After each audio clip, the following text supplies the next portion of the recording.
Coming up, the spread of the Delta variant prompts the University of Minnesota facilities across the state to step up protection requirements. What's being done locally to help students improve their mental health? Plus, what's behind the staggering number of gun violence cases in the last 3 days nationwide? Valley News Live at 10 is next. This is Valley News Live at 10. Good evening, everyone. The University of Minnesota is bringing back its indoor mask requirement as concerns grow surrounding the Delta variant. Reporter Shami Nero caught up with some students who say while it is a burden to have the mandate back, they see it as necessary. There's not that many people on campus. Bethany Tamarot is preparing for her junior year at the University of Minnesota. She's one of a few students walking around campus today wearing a mask. I feel personally more safe by wearing a mask. Even though CDC has announced you don't have to wear a mask, I never took off my mask. I just felt more comfortable. But starting Tuesday, Tamarot won't be alone.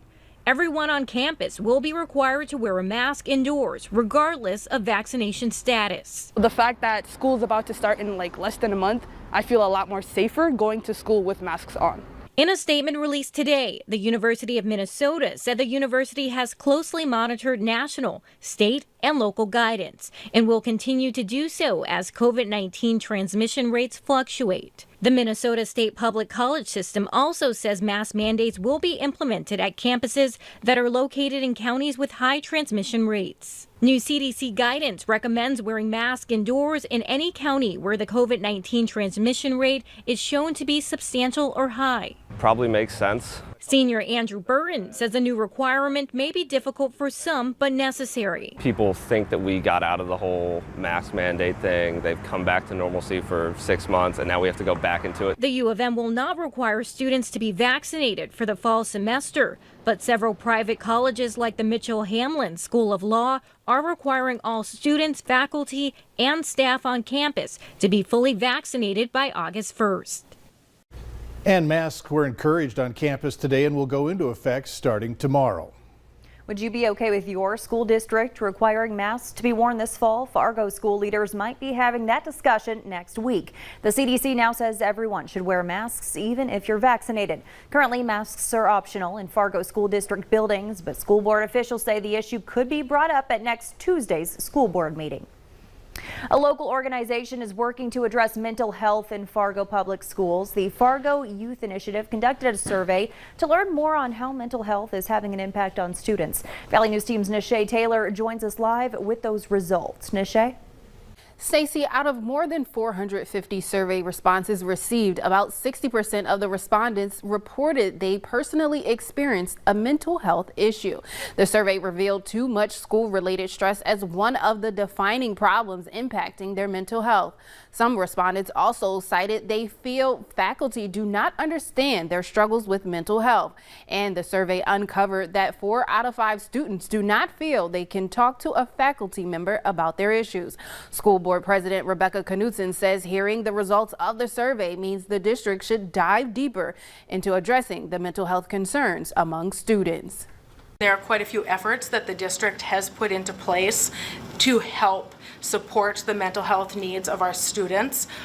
They are a variety of measures that we have undertaken. That doesn't mean that we've been as effective as we need to be. We know that there are challenges in many arenas. Really, the more students that get help, the better.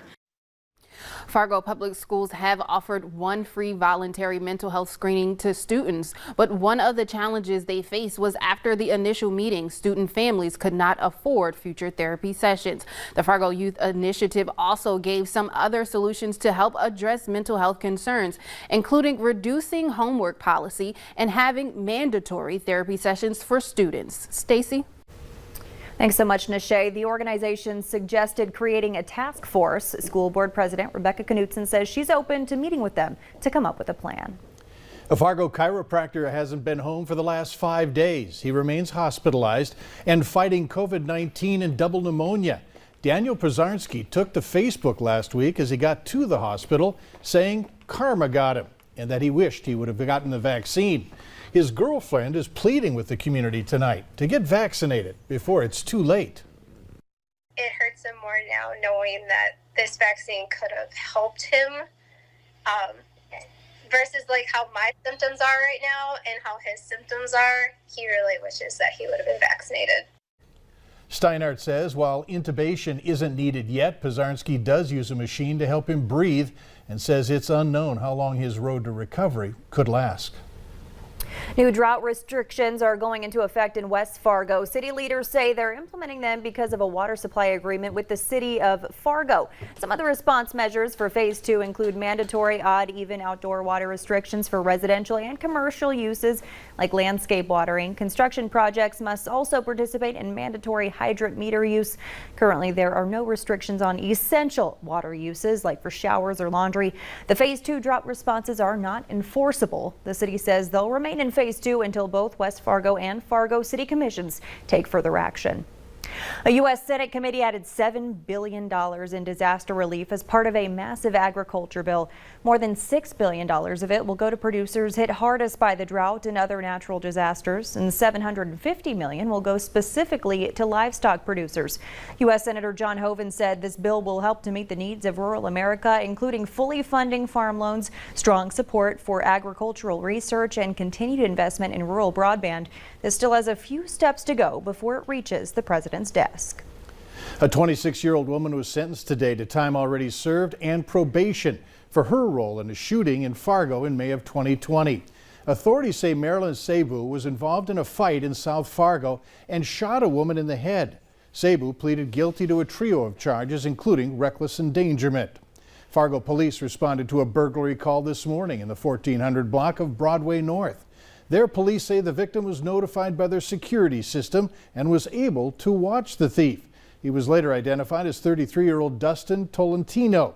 Police say the security system played a big role in catching him.